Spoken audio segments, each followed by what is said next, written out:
Hello, everybody. Welcome back. Abby, thank you so much for being my guest today. Thank you for having me. Yeah. So everyone, just so you know, Abby and I are animal lovers. I think it's safe to say that any topic involving animals and housing and people's rights are going to be of major interest to both of us. But we don't just love animals. We both believe, I know from talking to Abby, that we both believe that animals have a therapeutic or can have a massive therapeutic effect, or strong effect at least, right? Positive effect on people's lives. And Abby, I brought you on today because you are nationally recognized in working on the subject matter of animal accommodation law. And you're an attorney currently practicing in DC at the, you're an advisor, right? For the DC Office of Disability Rights. Yes. I'm the attorney. Oh, okay. You're the attorney. Well, amazing. So you have an impressive resume, which we're not going to go down too much right now. But it needs to say you're definitely an amazing resource for today's episode. So again, thank you so much for joining me. Of course. Okay. So kind of to explain why this topic was important for me to do and had been on kind of the docket for ones I'd want to do for a very long time is everybody who listens to the show knows I'm very much into dogs, that I foster 10 to 20 a year, that I think that they are pivotal to at least my life and the lives of people who have adopted the dogs that I have fostered.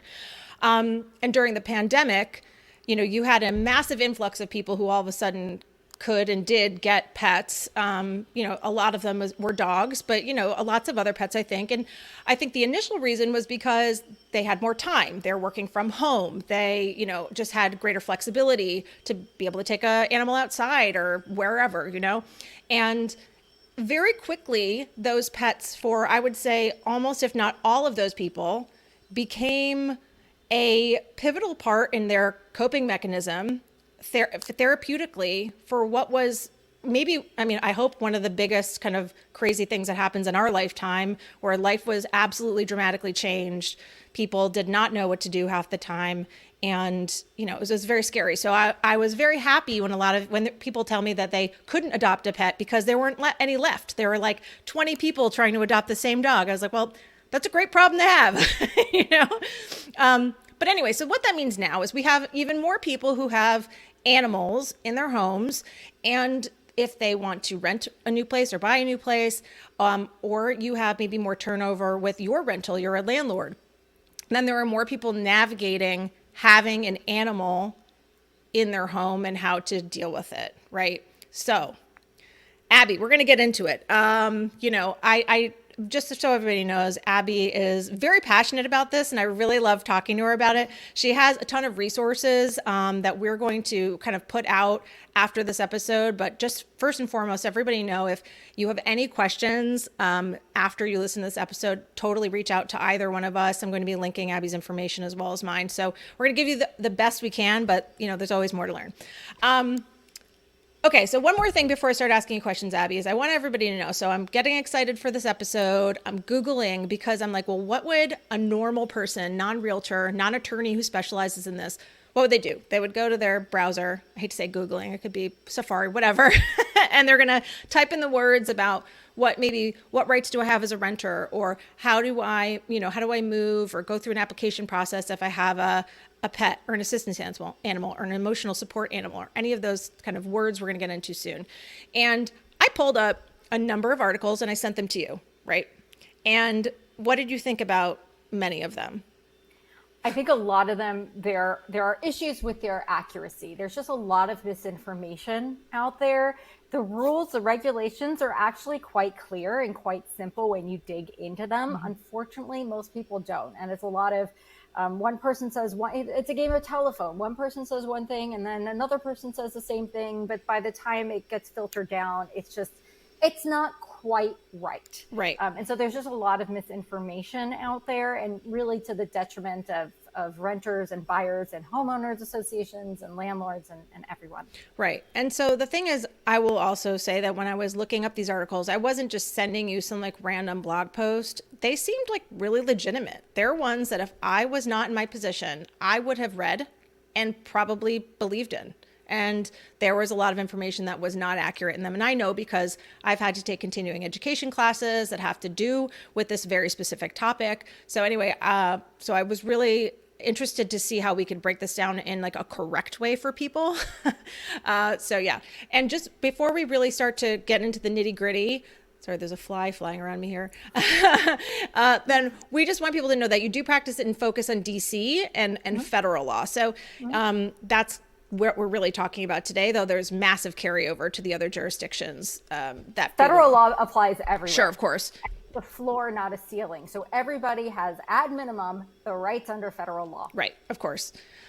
Okay, so just briefly, because we talk about this a little bit in the episodes where it makes sense, let's give a brief historical background of how these laws and regulations, or why these laws and regulations came to be, and maybe the main ones that we're kind of talking about here. Yeah, so really we start with the Fair Housing Act. And that was in 1968, and that was the one where now people with disabilities were not able to be discriminated against when it came to housing. And then the ADA came into effect in 1990, and that's where really disability rights exploded in favor of protecting individuals with disabilities. It just applied, it applies these protections to a really wide swath of our daily lives. Now, the Fair Housing Act applies to dwellings. The ADA really, it applies pretty much everywhere but dwellings.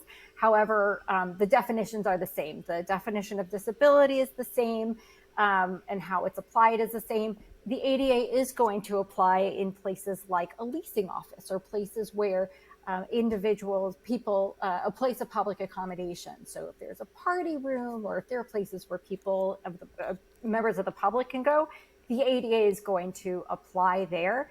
But in general, when we're talking about assistance animals, and we'll get into the definitions, assistance animals and service animals are allowed in dwellings. Only service animals are allowed under the ADA. The ADA was first introduced, or first enacted into law, in 1990. And then, I mean, this was, to me, this is just amazing.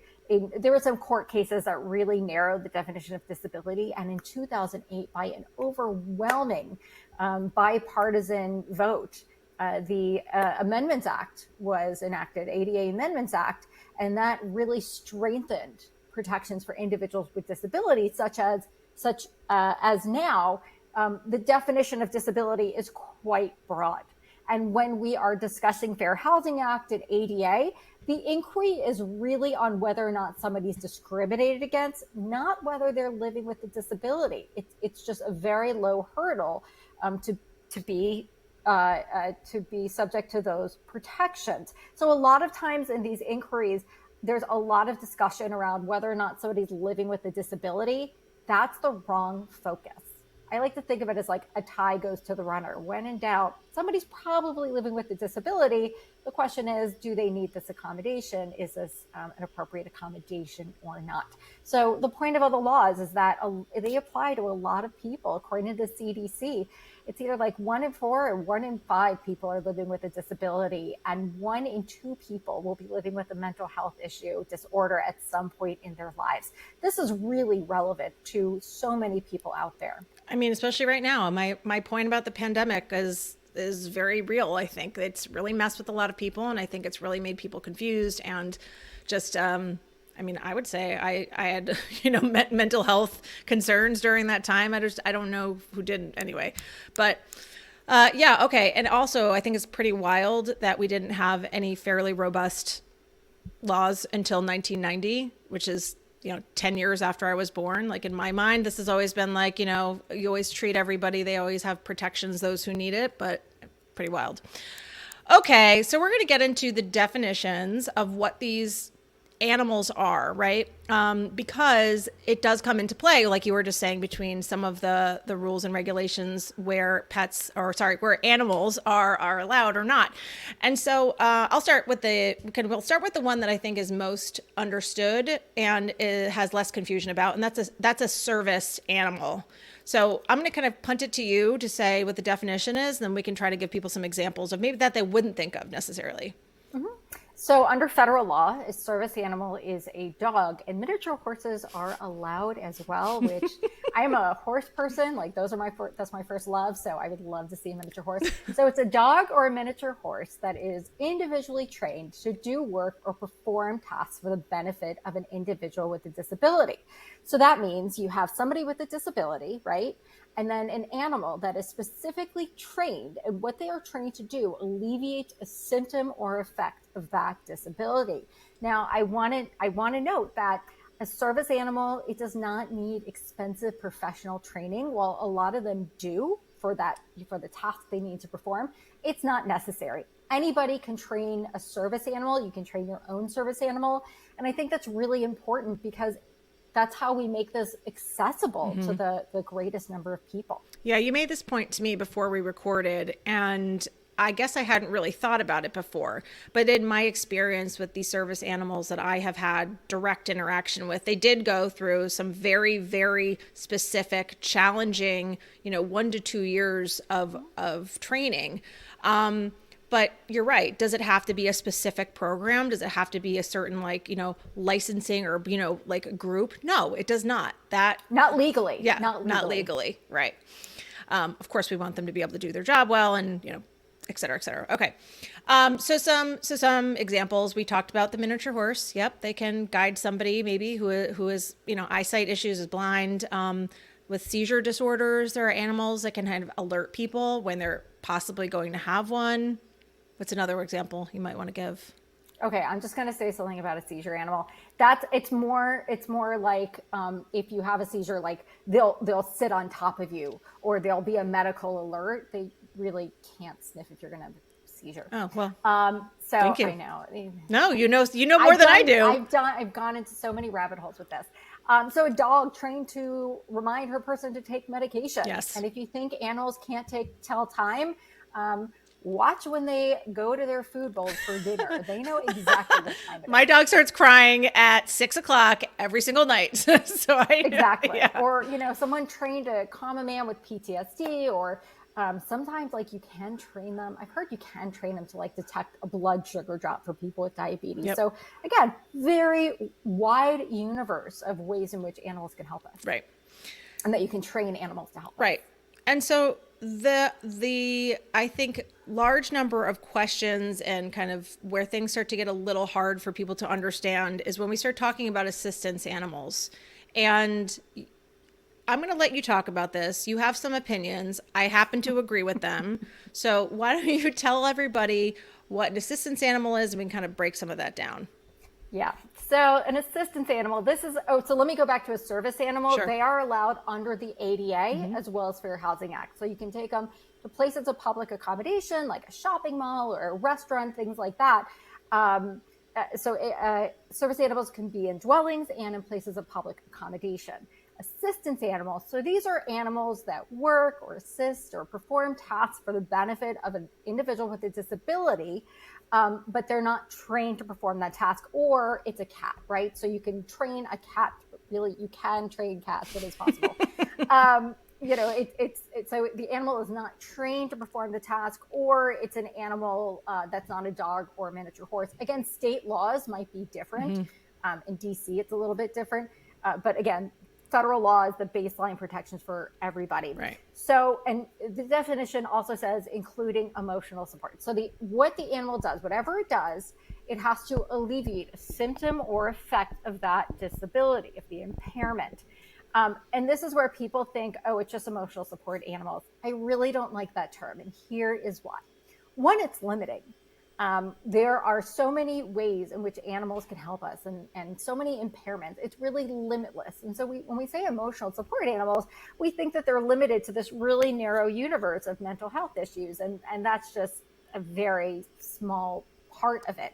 Two is it's stigmatizing. I think we're getting better. I think certainly the pandemic has led everybody's kind of accepting that it's okay to not be okay. But in general, there's still a lot of stigma around emotional support animals. It can be a punchline.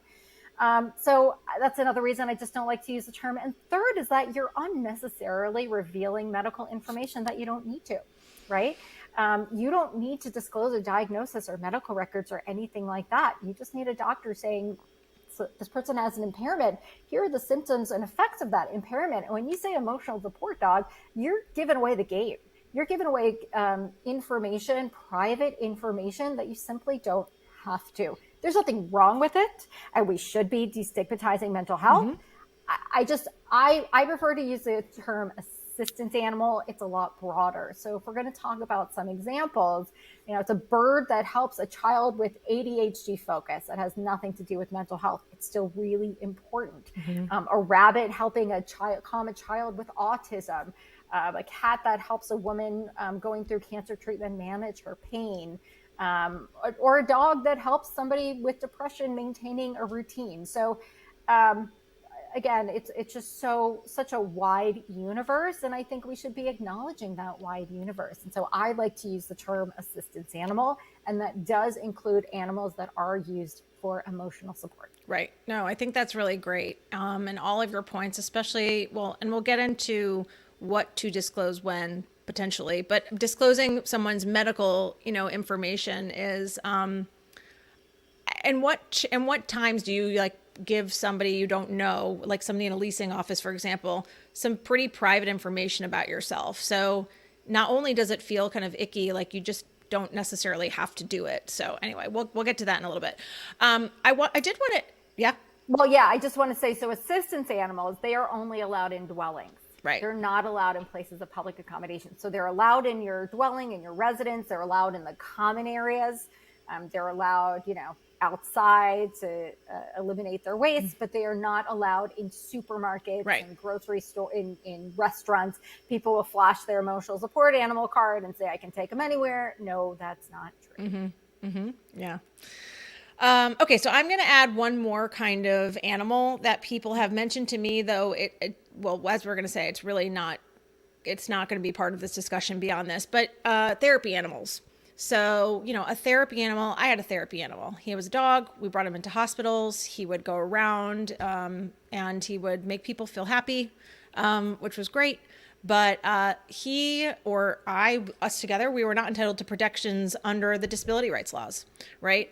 You want to kind of explain a little bit as to why, give people the understanding? Yeah, so the disability right protections, those apply to the individual with a disability. So if you have a therapy animal, but you don't have a disability, there are no protections. There's no link. Right. You are only entitled to protections under the ADA or Fair Housing Act if you yourself are living with a disability and if you have a related need for that animal, right? Mm-hmm. So if the purpose of the therapy animal, it's to help somebody else with a disability. And they're allowed by invitation only, right? If you can't say, well, I have a right to bring my therapy animal into the hospital. Right. No, only by invitation. So if there is no link to the owner's disability, then there are no protections under Fair Housing Act or ADA. Yeah, I mean, no doubt. It's a very lovely, nice thing. I think it provides a great service. But yeah, your point of the animal being invited in. I don't just walk into a hospital and go, hey, my dog's here, So, I mean, it would be fine if he was, I think. But yeah, I can't do that. Okay, so I think now the real meat and potatoes, even though we're getting towards, the last half of our episode here, is people are going to have questions and they're trying to understand how to navigate all of this. And it really is there are multiple different angles, but the main two that I hear are from renters or people who want to move and they have an animal. And then from the angle of the landlords or the people who have a home to rent out and they're trying to figure out how to navigate it as well. So let's start with the common concerns of, let's just say, renters right now. The first thing, of course, I tell people and that you and I discussed was, look at your lease and they will have a pet policy, but they will not have an animal policy. And so that's where this that's one of the first things you have to do, right? Ultimately, do you have a pet or do you have a service animal or an assistance animal, right? That's one of the first things you have to know and be confident in, or that has to be happening when you're starting to have this concern about how to navigate, right? Yeah, because assistance animals, service animals, this is so important because I trip up over this all the time. They're not pets. Mm-hmm. So if an application says, do you have a pet and you have an assistance animal or service animal, the answer is no. Mm-hmm. These are medical aids. Yeah. These are not pets, and that's why pet policies, pet rules do not apply to service and assistance animals because they're not pets. So I think that's a really important point that you just raised. Yeah. I mean, I don't think we're really going to right now. I don't think we should get into pet policies because I think most of them are complete and utter bunk. But yeah. So that's a kind of a different thing, guys. So if you're, if you want to talk about pet policies and all that, I'm happy to talk about it, but we're not going to go there right now. But so then the question is, we were just talking about if you are looking to move and you have an animal, but let's just say it is an assistance animal, what should you be ready to provide to the housing landlord, building, what have you?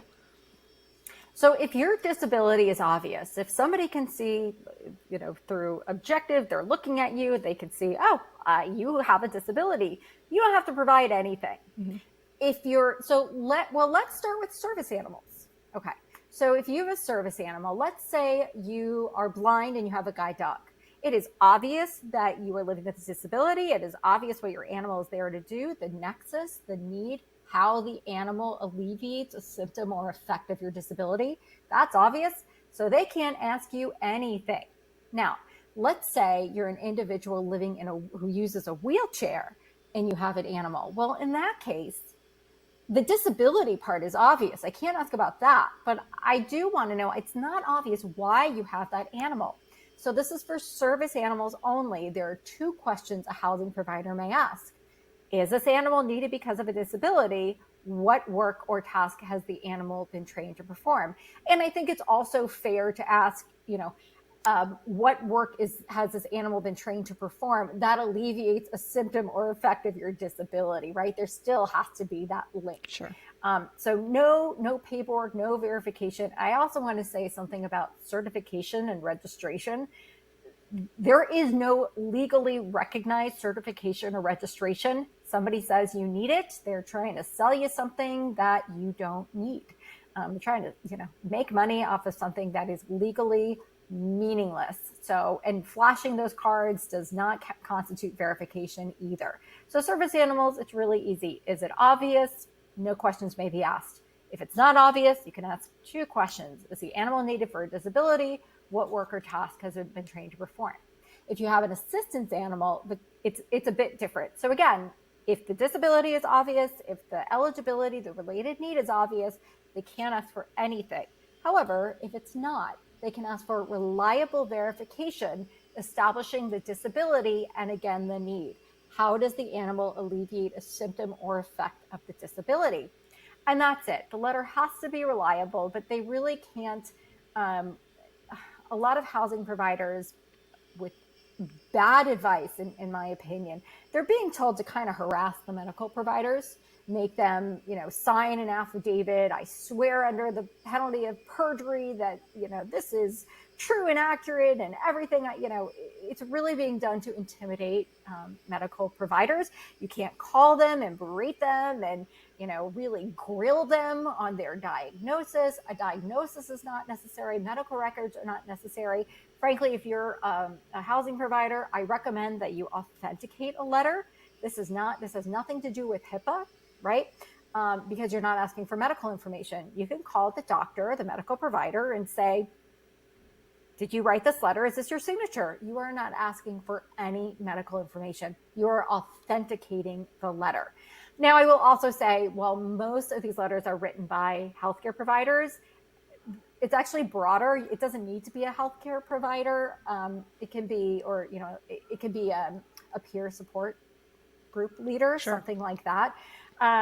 So, with verification, I think verification is important. And I think landlords, housing providers should do it. Some people don't. They just take a letter at its face value and they just accept it. I think they 100% should authenticate letters.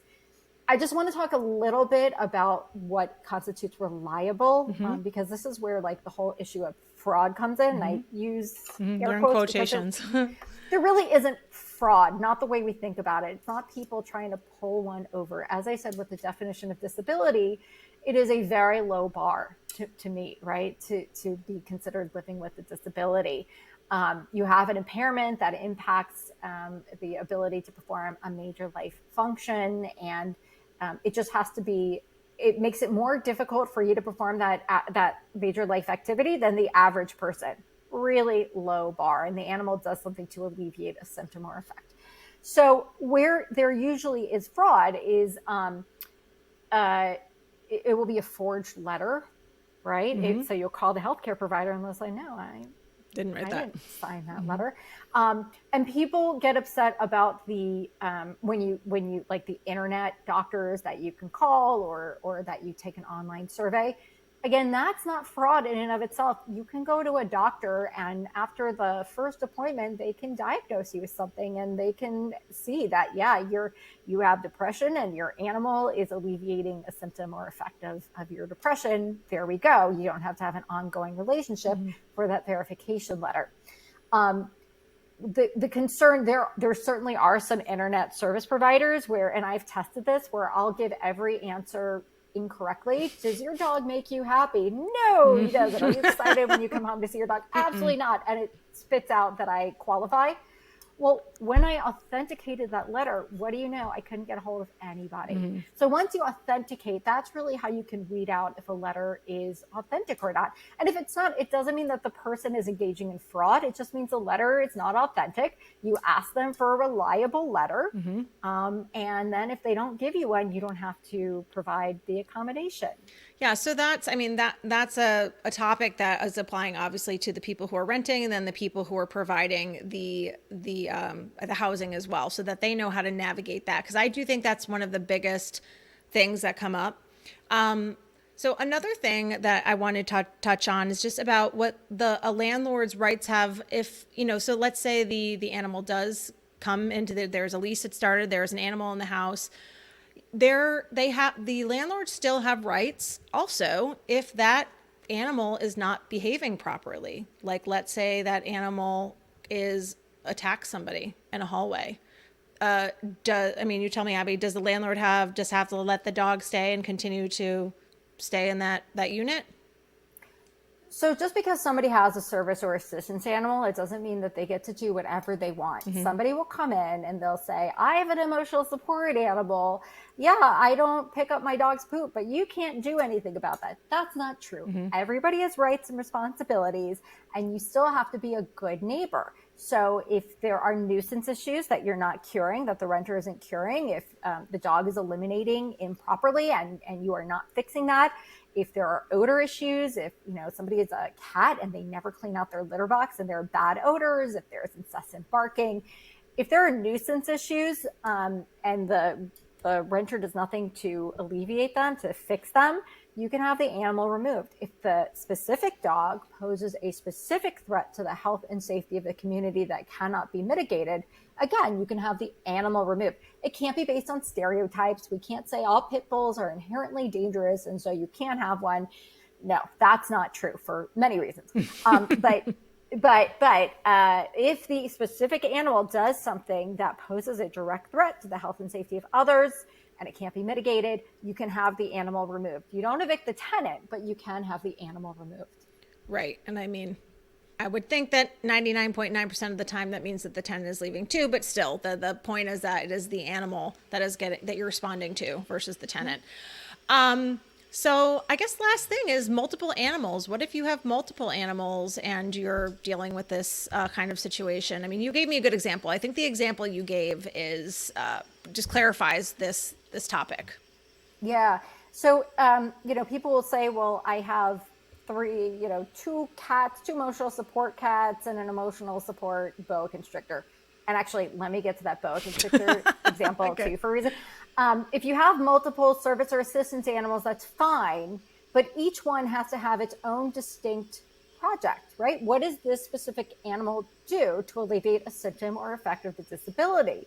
Each one has to have a separate purpose. Now, you can have two dogs, service animals, and you have seizures, and one animal will pancake on top of you so you don't hurt yourself during a seizure, and the other one will bark his head off as a medical alert dog. Yeah, you can have multiple service animals at that point.